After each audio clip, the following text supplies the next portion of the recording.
Let's move on to the third main topic today. And our third main topic today gets submitted to us by Mike. And Mike writes, "Hey, John. So James Mangold, God bless James Mangold, has been confirmed as the director for the long-awaited Indiana Jones. Are you a bit sad to see Spielberg won't be helming the film? And how likely is it that this film actually happens? Thanks." All right, thanks for sending that in, man. And yes, of course, it was a number of months ago that the news came out that Steven Spielberg had decided that he had had enough. He wasn't going to direct the new Indiana Jones film as he had been attached to do for years.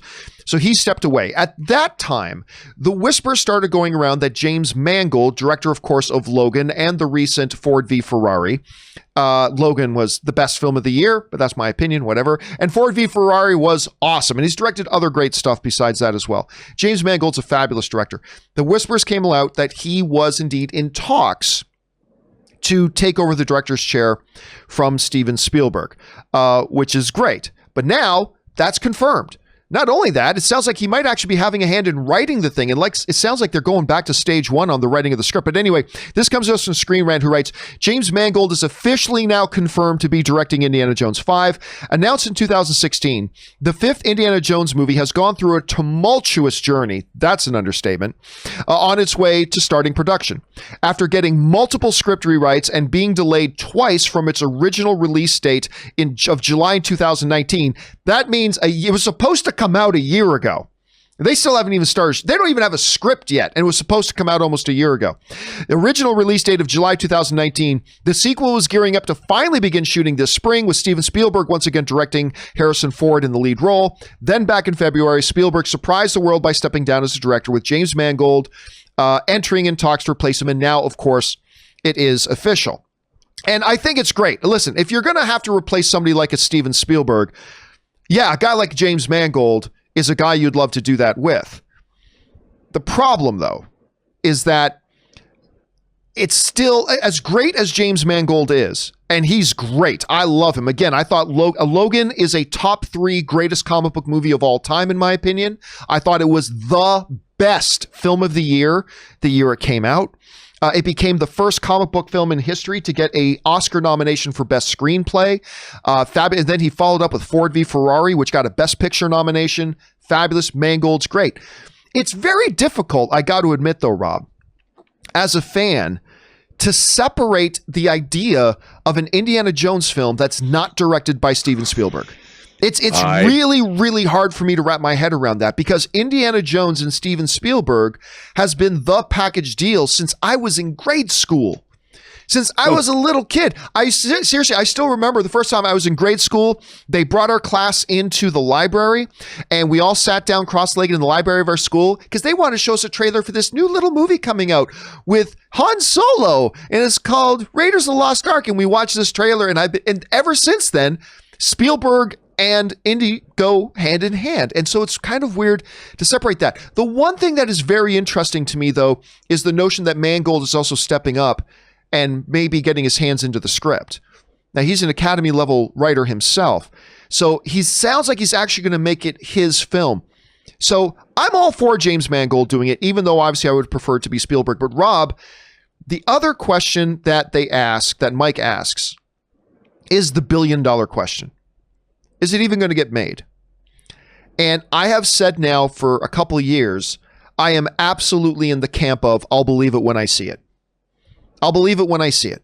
I'm not going to say I do not believe this movie's going to get made, but I'm in the state of I don't believe it is until you show me something to make. Until Harrison Ford is actually on set and we get that first. Remember when Harrison Ford released that first picture of him on set of Crystal Skull? And it's like, it's actually happening. Until Harrison Ford releases that same kind of picture again. You know, with him, the hat, the whip, the walker, the whole bit. Once he releases that picture, then I'll be, okay, I feel pretty confident this that. But until that happens, I'm not buying into it. Rob, Mangold's now official. He's on board, directing. What do you make of this whole situation? Harrison Ford is 77 years old. And while I think that there is a movie to be made out of that, I haven't seen Call of the Wild, but he looked pretty spry in that film. I mean, he's older than Sean Connery was. Significantly. A lot older, significantly older when they made Last Crusade. And I just think that, at some point, how do you make an Indiana Jones movie with a 77-year-old? And that's if they shoot it this year. 78, 79. I'm not saying that he can't do it, but the DNA of what an Indiana Jones movie has Indiana Jones running around and using his bullwhip and riding motorcycles and flying planes. And, it'd have to be a different kind of a movie, because at some point, are we going to believe Indiana Jones? He's got to be more like Tom Hanks in the Dan Brown series, when he's not necessarily doing the running around. He's using more sleuthing. He even says in Last Crusade that archaeology is all about reading. Spend your time in the library. But is that an Indiana Jones movie? And I just think that while I would love to see one, the reality is he's 77. Although Picard did it, the new Picard series showed the way. I mean, as you know, I was very disappointed in what was there, but a lot of people, I didn't think Patrick Stewart was bad, and he certainly pulled off the role, and he went gallivanting around the cosmos. And if you could do something similar and surround Indiana Jones with a great ensemble cast, it could be very interesting. But I think you nailed it on the head, actually. I was going to say you have to change your approach to Indiana Jones, just like we all have to change our approaches to everything we do in life as we get older, right? And I think, you change the approach. And I was going to say, you brought up the great example of saying, he said in the other Indiana Jones movie, archaeology is about research, right? It's to get in the library. I think you make him more of a Matlock or a Perry Mason, or something along those lines, where if you need to call upon him in one or two scenes that he has to do something adventurous, cool. For the most part, though, your Tom Hanks analogy for the Da Vinci Code example, that's a perfect analogy of that. He can still globetrot, but it's him really searching out the mystery. Yeah. So much than fighting a new Nazi pilot, as the plane blades come rushing towards him. He can't probably do that anymore, but you have to change angles. Then does it feel like an Indiana Jones movie anymore? I think that all depends on how they write the character. If they still write the character right, and if Mangold can really get in there and tap into the character of Indiana Jones, it could make up for seeing him swing across a chasm with his whip. It could make up for some of that.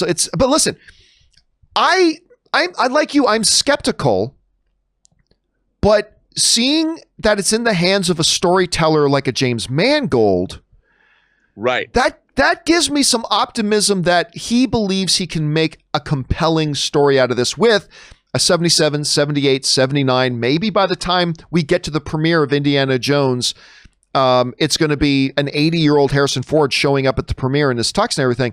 I think he can find a way maybe to make that work.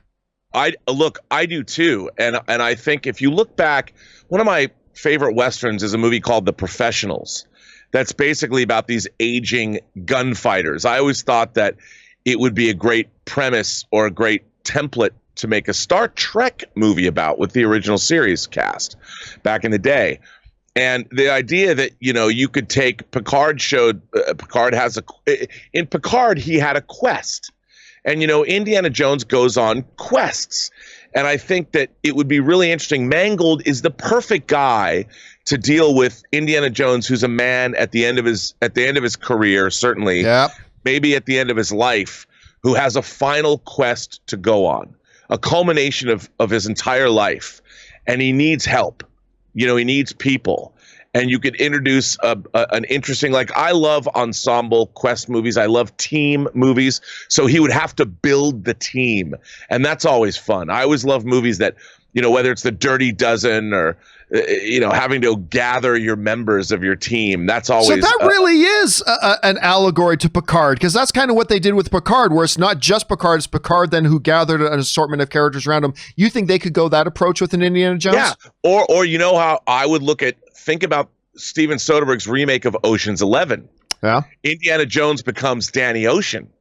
And he has to go assemble all of the men of action, where he kind of hangs back, or women of action too, where he hangs back and he does the logistics and he gets in and does the subterfuge. But, he's got his Chinese acrobat to get into the room, and he's got everybody else to do. I mean, that could be Mangold is the perfect director to do something like that. Let me ask you this question. I would love to see a movie like that. Let's say you're a studio executive and they come to say, Rob, we got a decision to make here. If we go with the Ensemble route, is part of that Ensemble Shia LaBeouf as Mutt? Shia LaBeouf, who's a tremendous actor, but do you want to remind people of Crystal Skull, or do you go in a different direction, or do you bring him back? For me, it's all about the writing. It's all about the writing, and Shia LaBeouf has been holding his own. Honey Boy was a very respectable movie. He was great in it. It's like, look, he went a little crazy because he was young and he was acting since he was a kid in stuff like Holes, and then he's doing the Transformers. I mean, he's had a lot that he's gone through. But I think in terms of you could make that work. You could also bring Karen Allen back as his wife that knows, like in City Slickers, the wife that tells Billy Crystal, go find your smile. Karen Allen would know that you're not, whatever adventure that awaits him, Karen Allen would be the woman. Marion would be, you're never going to be able to live with yourself, and I won't be able to live with you if you go do this one last thing. I mean, it has to be big, though. It has to be big. It can't be, a half-assed aliens in the woods kind of a thing. It's got to be something really astonishing. And now it could be, Indiana Jones in the late 60s, early 70s. It could be really fun. I mean, you could have Indiana Jones, I don't know, go see the Beatles or something, or, go see some rock show where he's tripping on acid because he's been dosed. Or, there could be crazy stuff happening. But I think having an ensemble, that would be the way to go. Question here is, guys, it's now official. We've talked about it for a few months, but James Mangold is now officially the director of the next Indiana Jones film. It sounds like he's getting his hand in writing the script as well. Question is, do you like the move? And maybe beyond that, do you still think the movie's going to happen? I have some doubts, but let's see what happens. I want to know what you guys think. Jump into the comment section below and let us know your thoughts. All right, guys.